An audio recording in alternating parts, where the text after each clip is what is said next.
My best friend stole my diary and posted it online to fake my death, so I cut her off completely. A month later, she showed up outside my window with a knife, so I reported her and thought I finally got rid of her for good. Until a year later, she sent my stolen diary back with the message, "I'm not done with you yet." When my bully started torturing me in high school, I relied on karma to get her, because I was the shy type, the type to let people skip me in line without saying anything, the type to give people homework answers even if we weren't friends. So one time, Clara began to purposely exclude me from our friend group and tried to turn the group so that they were all facing away from me. I didn't say anything. At the time, I was dealing with a really bad breakup, one that made any other pain feel trivial. So whenever Clara made me sad, which was basically every day, I would just focus on the breakup pain, because I refused to let some bully have that kind of power over me. But then things escalated. I would wake up from a 3-hour depression nap to see all my friends hanging out without me on Instagram stories. And of course, Clara was in all of the photos. So I tried to convince myself that I was just overthinking, that they probably didn't exclude me on purpose. But then Clara posted with the caption, "Us without dead weight." It hit me like a blow to the chest. And instead of simply blocking or unfollowing her, I temporarily disabled my entire Instagram account. I figured it was better that way, because then there wouldn't be any group tension or gossiping. But I was wrong. The next day when I came into school, none of them were talking to me. For context, it was literally me, Clara, and 4 other girls. One of them was even supposed to be my best friend. Looking back, they were probably just scared of ending up with the same fate as me, total exclusion, and were just looking to please Clara. But I didn't care. It still hurt. I would literally try to contribute to the conversation, and none of them would even look in my direction, except for Ella. Ella would share her lunch food with me, laugh with me, and let me sit beside her. She slowly started telling me all the horrible things they were saying behind my back, how I was a desperate loser, who was more like a fangirl than a friend, or how they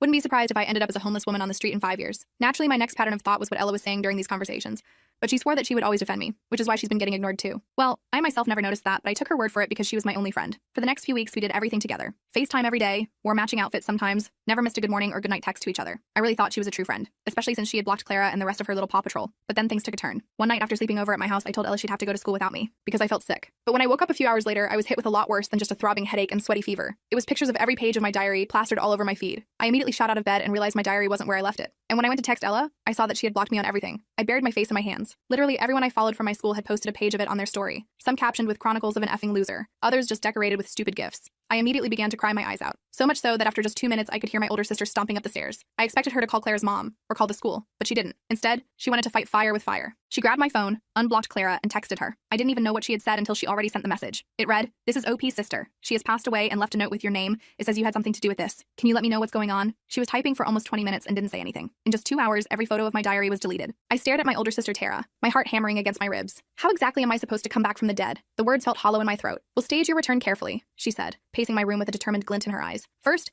we need to make sure Ella can't get back in here. I'm changing all the locks tomorrow." I hugged my knees to my chest, feeling the phantom weight of eyes watching me. "She's been watching me, Tara. She put my diary under my mattress while I was sleeping." "Who does that?" "Someone seriously unhinged," Tara muttered, her face darkening as she sat beside me and squeezed my shoulder. "Listen, I think we underestimated how dangerous Ella is. This isn't just high school drama anymore." That night, we pushed my dresser in front of my bedroom door and wedged my window shut with a ruler. I barely slept, flinching at every creak and rustle outside. Each time headlights swept across my ceiling, I imagined Ella standing in our yard, her eyes fixed on my window. The next morning, Tara helped me craft a plan. I would return to school on Monday, 4 days from now, giving us time to prepare. We'd tell everyone I had attempted sewer slide but survived and had been recovering in a hospital under a privacy hold. It wasn't perfect, but it hit admitting to our lie. "What about Clara?" I asked, chewing my lip. "Everyone thinks she drove me to sewer slide." Tara's expression hardened like concrete. "Clara deserves what she got. She tormented you for months. But vandalism? Death threats? That's too far." "Fine," Tara sighed, running a hand through her hair. "We'll clear her name, but not until we deal with Ella first." That afternoon, while our parents were at work, Tara installed new locks on all our doors. She also set up an old baby monitor in my room, with the receiver in hers. "Just in case," she said, her voice tight with worry. I spent the day combing through social media using Tara's laptop. The school had created a memorial page for me, filled with messages from classmates I barely knew. Many mentioned how they wished they'd been nicer to me or noticed my struggles. It was surreal reading about myself in past tense, like attending my own funeral. Clara's accounts had gone private, but screenshots of her posts circulated widely. In one, she wrote, "I never meant for any of this to happen. I'm so sorry." In another, she begged people to stop threatening her family. But what chilled me to the bone were Ella's posts. She'd shared dozens of photos of us together. Many I didn't even remember taking. Close-ups of me sleeping during our sleepovers, shots of me changing clothes with my back to the camera, images captured through my bedroom window. "Tara," I called, my voice barely a whisper. "You need to see this." She looked through the photos, her face draining of color with each swipe. "These are stalker shots, OP. She's been obsessed with you for months." "But why?" I whispered, my stomach twisting. "We barely knew each other before Clara started bullying me." Tara scrolled further back on Ella's profile and stopped suddenly. "Look at this." It was a photo from last year. Me sitting alone at lunch, unaware I was being photographed. The caption read, "Watching from afar. Someday you'll notice me." "That's before we even started hanging out," I said, my skin crawling with invisible ants. "She's been fixated on you this whole time," Tara said, her voice hollow with realization. "I think she saw Clara bullying you as an opportunity to swoop in and be your savior." The thought made me nauseous. All those times Ella had comforted me, told me what Clara was saying behind my back. Had she been making it all up? Manipulating me to depend on her? That evening, my phone buzzed with a text from an unknown number. "I know you're planning something. Don't forget I still have copies of your diary pages. One wrong move and everyone sees them again." I showed Tara, my hands trembling like autumn leaves. She's bluffing, Tara said, but uncertainty clouded her eyes. The next morning, Tara went to school while I remained hidden at home. Around noon, she texted from her friend's phone, Ella telling everyone she had a dream where you forgave Clara. Now she's saying Clara is innocent. People confused. An hour later, another text. Clara back at school. Looks terrible. Ella tried to hug her, but Clara pushed her away. The pieces started falling into place like a twisted puzzle. Ella had used me to destroy Clara, and now she was trying to rebuild her own reputation by forgiving Clara. She was playing both sides, manipulating everyone. That afternoon, I heard a knock at our front door. I peered through the blinds and saw Clara standing on our porch, looking thin and pale. I ducked down, heart pounding against my ribs. She knocked again, more insistent. I know you're in there, she called, her voice cracking. Please, I just want to talk. I texted Tara. Clara at our house. What do I do? Don't answer, she replied immediately. I'm coming home. I watched from upstairs as Clara eventually gave up and walked away. She left something on the porch, a small envelope. After making sure she was gone, I crept downstairs and retrieved it. Inside was a handwritten letter. OP, I don't know if you'll ever read this, but I need to say it anyway. I'm sorry for how I treated you. It was cruel and I have no excuse. When your sister texted me saying you were dead, I wanted to die too. I never meant for things to go this far. But there's something you should know. Ella came to me weeks ago with a proposition. She said she could help me take care of my OP problem if I made her part of our group afterward. I thought she just meant she'd help exclude you. I didn't know she was planning to steal your diary. I know you probably hate me, and you should. But please be careful around Ella. She's not who you think she is. Clara. I read the letter 3 times, my mind reeling like a film coming unspooled. When Tara got home, I showed it to her. She could be lying, Tara said, but doubt shadowed her words. What if she's not? I countered, my voice stronger than I felt. What if Ella planned this whole thing from the beginning? We spent the evening piecing together a timeline. If Clara was telling the truth, Ella had befriended me specifically to gain access to my diary. She'd manufactured or exaggerated the bullying to isolate me from everyone except her. Then she'd use my diary to destroy Clara's reputation while positioning herself as my loyal defender. But why? I kept asking, pacing the room. What does she get out of all this? You, Tara said simply, the word landing like a stone. She gets you all to herself. That night, I woke to a soft scratching sound at my window. I froze, straining to hear. There it was again. A gentle tap, tap, tap. I reached for the baby monitor and whispered, Tara, someone's at my window. Within seconds, Tara burst into my room, baseball bat in hand. We both approached the window cautiously. Tara pulled back the curtain. No one was there, but taped to the glass was a photo. Me, sleeping in my bed, clearly taken that very night. Oh my God, I breathed, backing away. She was just here. Tara called the police. They arrived 20 minutes later, searched our yard, and found nothing except footprints in the flower bed beneath my window. They took the photo as evidence and promised to patrol our street, but said there wasn't much else they could do without more concrete threats. After they left, neither of us could sleep. We camped out in the living room, lights blazing, jumping at every sound. We need to end this now, Tara said, her jaw set with determination. Tomorrow, you're coming back to life. The next morning, Tara helped me prepare. We decided I would record a video explaining everything. How I never attempted sewer slide, how my sister had sent the text to Clara, and how someone had been stalking and manipulating me. I wouldn't name Ella directly,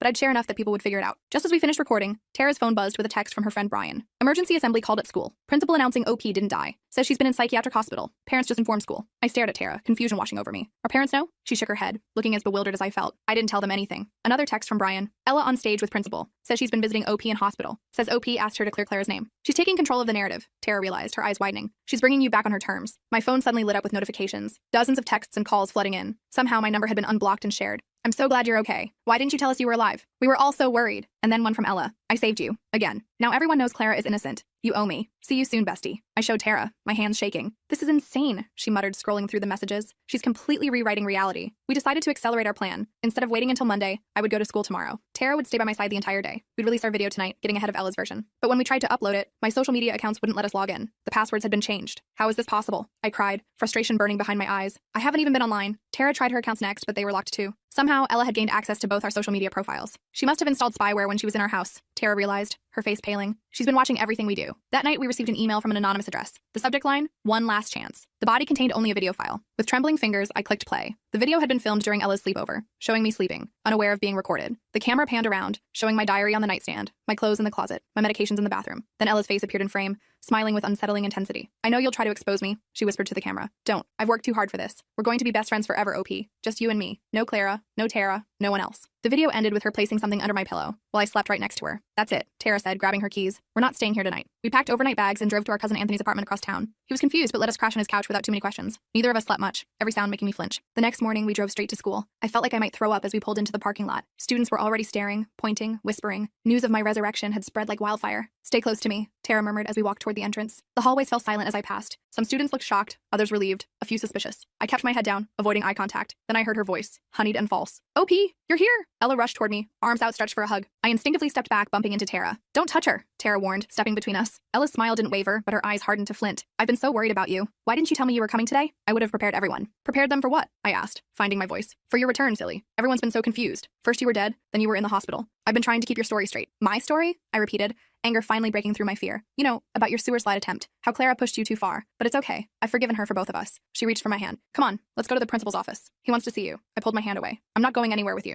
Ella's smile faltered. Don't be like that. After everything I've done for you. You mean like breaking into my house? Filming me while I sleep? Stealing my diary? Students around us had stopped to watch, their expressions shocked. Ella rió nerviosamente. What are you talking about? I've been by your side this whole time. I visited you every day in the hospital. I was never in the hospital, Ella. I was hiding at home because you exposed my diary to the entire school. Ella's face darkened. You're confused. The medication they gave you must be affecting your memory. Stop gaslighting her, Tara snapped. We have proof of everything you've done. Ella's eyes darted between us, calculating. Then her expression crumbled into tears. I don't understand why you're being so cruel. I've only tried to help you. A small crowd had gathered now. I noticed Clara hovering at the edge, looking pale and uncertain. You didn't help me, I said, my voice stronger now. You manipulated me. You isolated me from everyone else so you could have me all to yourself. That's not true, Ella cried, tears streaming down her face. Clara was the one who hurt you. She posted those diary pages, not me. Then how did you get a copy of my diary? I challenged. The one you put under my mattress while I was sleeping? Whispers rippled through the crowd. Ella's tears stopped abruptly, her expression hardening. You're making a big mistake, she said quietly. I protected you. I saved you from Clara. I made everyone love you again. You didn't do any of that for me, I replied. You did it for yourself. Ella's face contorted with rage. You ungrateful bitch. Do you know how hard I worked? How carefully I planned everything? The hallway fell silent. Even Ella seemed shocked by her outburst. So you admit it, Tara said. You planned all of this. Ella's eyes darted around, noting the stunned faces surrounding us. She backed away slowly. You'll regret this, she hissed. Both of you. Then she turned and ran, shoving students aside as she fled down the hallway. The principal appeared, looking confused by the commotion. What's going on here? Tara stepped forward. We need to talk to you. Now it's about Ella. In his office, we explained everything. The fake sewer slide text, Ella's stalking, the diary theft, the manipulations. We showed him the photos Ella had taken of me without my knowledge, the video of her in my room while I slept, Clara's letter. He listened gravely, occasionally making notes. When we finished, he called the police. This goes beyond school discipline, he said. This is criminal behavior. While we waited for the police, Clara knocked timidly on the office door. Her eyes were red from crying. Can I talk to OP?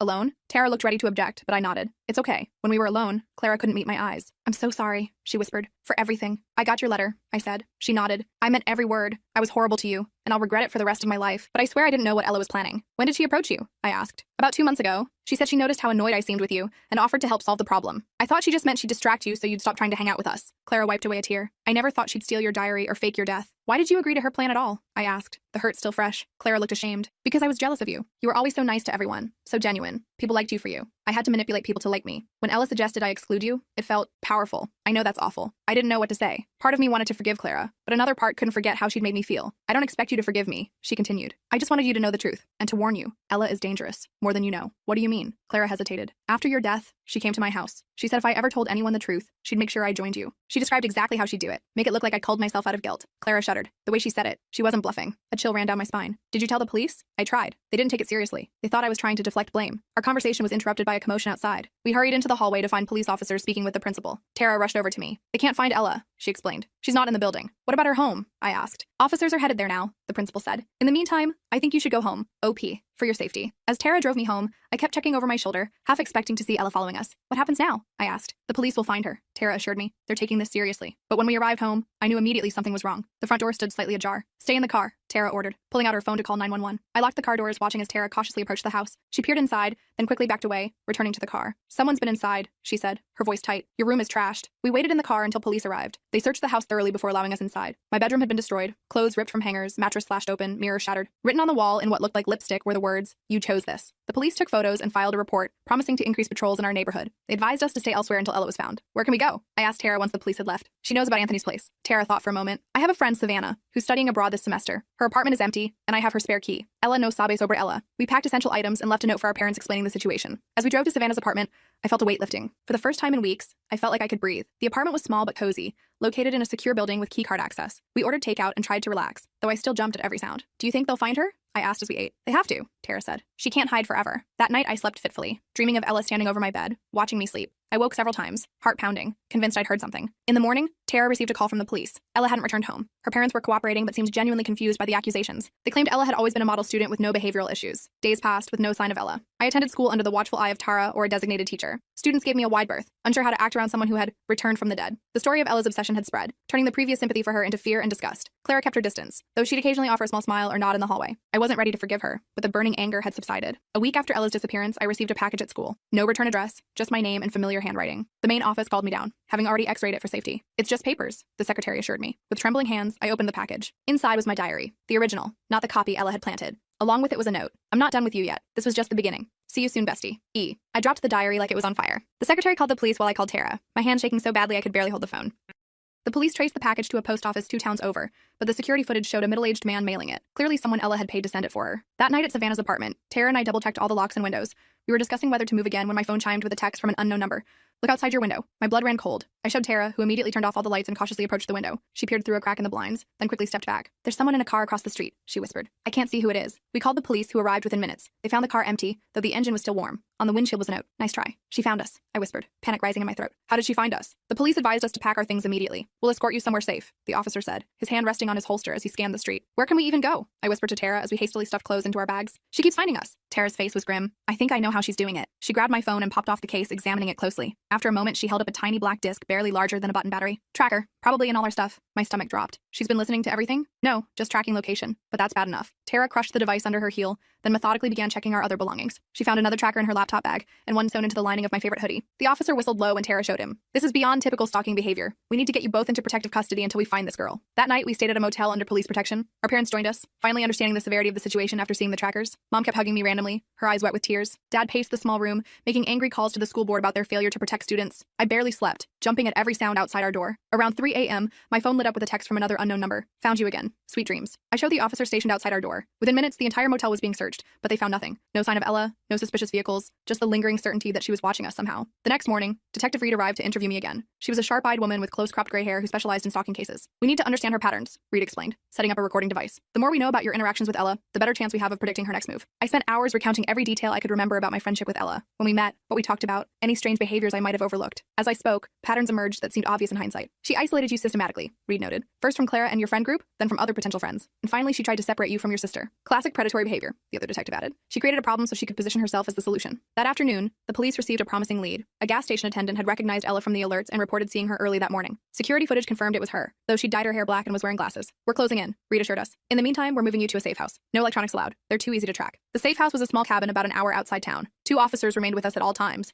and the location was known only to a handful of people in the department. For the first time in weeks, I felt safe. 3 days passed without incident. No texts, no sightings, no signs of Ella. I started to hope that maybe the police had caught her, though they hadn't told us yet. On the 4th day, I woke to the smell of smoke. I bolted upright, heart pounding. Thick gray smoke was seeping under my bedroom door. I could hear shouting outside, the officers calling for backup. Tara burst into my room. Fire! We need to get out now! We rushed outside in our pajamas to find one side of the cabin engulfed in flames. The officers were scanning the surrounding woods, GNs drawn. Stay behind us, one ordered as they led us toward the patrol car. We were halfway there when I heard it, a twig snapping in the woods to our right. One of the officers swung toward the sound, flashlight illuminating the trees. For just a second, I saw her, Ella standing between 2 pines, watching us with a strange smile. Then she was gone, melting back into the darkness. There, I pointed, but it was too late. The officers radioed her position, but by the time backup arrived to search the area, there was no trace of her. The fire department determined the fire had been deliberately set. Someone had broken the cabin's kitchen window and thrown in homemade incendiary devices. She's escalating, Reed said grimly when she arrived at the scene. This is no longer just stalking. She's actively trying to harm you. That night, as we settled into yet another safe location, this time a secure floor of the county courthouse, Reed sat down with all of us. We need to consider a more proactive approach, she said. Ella claramente tiene recursos y determinación más allá de lo que anticipamos.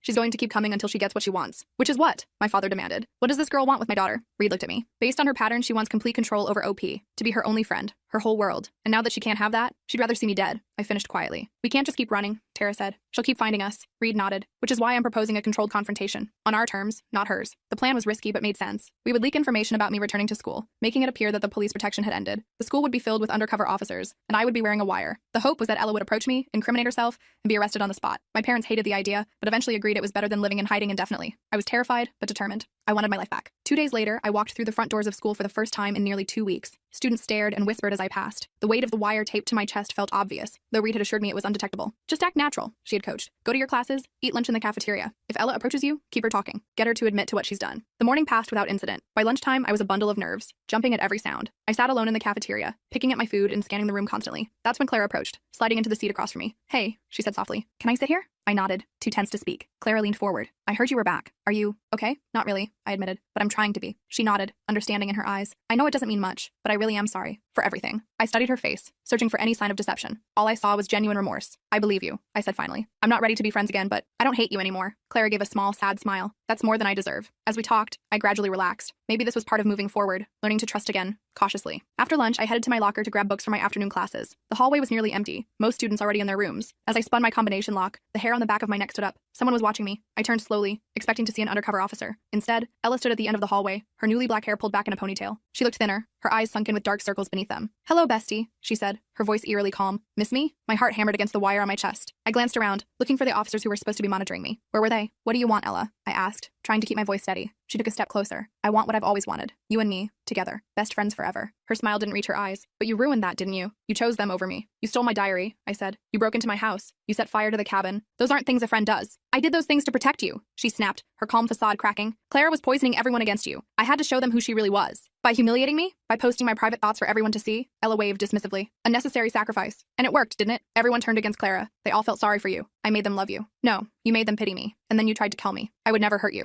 she said, looking genuinely offended. The fire was just to get you away from those cops. We need to be alone, you and me, so I can explain everything. She took another step closer. I backed up against my locker, frantically wondering where the police were. Had something gone wrong with the wire? Could they not hear us? It's too late for explanations, I said, stalling. The police know everything. They're looking for you right now. Ella laughed, a hollow sound that echoed in the empty hallway. They've been looking for 2 weeks. They won't find me unless I want them to. She reached into her pocket and pulled out a small switchblade. Now, we're going to walk out of here together. Just you and me. My blood ran cold. Ella, don't do this. I'm not giving you a choice anymore. She flicked the blade open. You had your chance to choose me willingly. Just as she stepped toward me, a classroom door opened down the hall. Clara emerged, stopping short when she saw us. OP? She called uncertainly. Ella whirled toward her, knife glinting. You! She hissed. This is all your fault. In that moment of distraction, I lunged forward and shoved Ella as hard as I could. She stumbled backward, caught off balance. The knife clattered to the floor. Run! I shouted to Clara. Get help! Clara sprinted down the hallway as Ella scrambled for the knife. I kicked it away, sending it skidding under a row of lockers. Ella's face contorted with rage. You're choosing her again? After everything she did to you? This isn't about Clara, I said, backing away. This is about you being obsessed and dangerous. She lunged at me, fingers curved like claws. I dodged, but she caught my arm, her nails digging into my skin. We grappled, crashing into the lockers with a metallic bang. I did everything for you, she screamed, her face inches from mine. I destroyed Clara for you. I made everyone feel sorry for you. I even called that stupid diary so no one would ever see those pages again. You what? I gasped, freezing. Ella's eyes widened, realizing what she'd admitted. I didn't mean. The hallway suddenly filled with officers, weapons drawn. Police! Don't move! Ella released me, backing away with her hands raised. Her eyes never left mine, filled with a mixture of betrayal and rage. You set me up, she whispered. You set yourself up, I replied as an officer handcuffed her. As they led her away, she called over her shoulder, This isn't over, OP.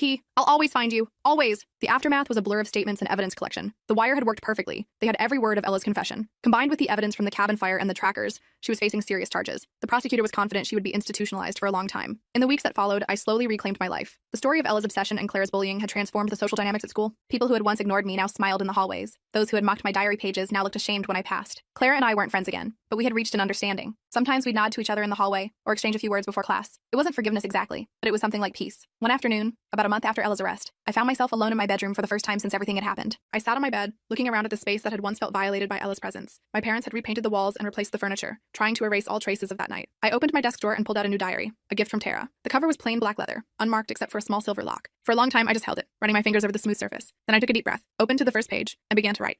Not about Ella or Clara or the trauma of the past months, but about me, who I was now, who I wanted to become. For the first time in months, I was writing my own story again.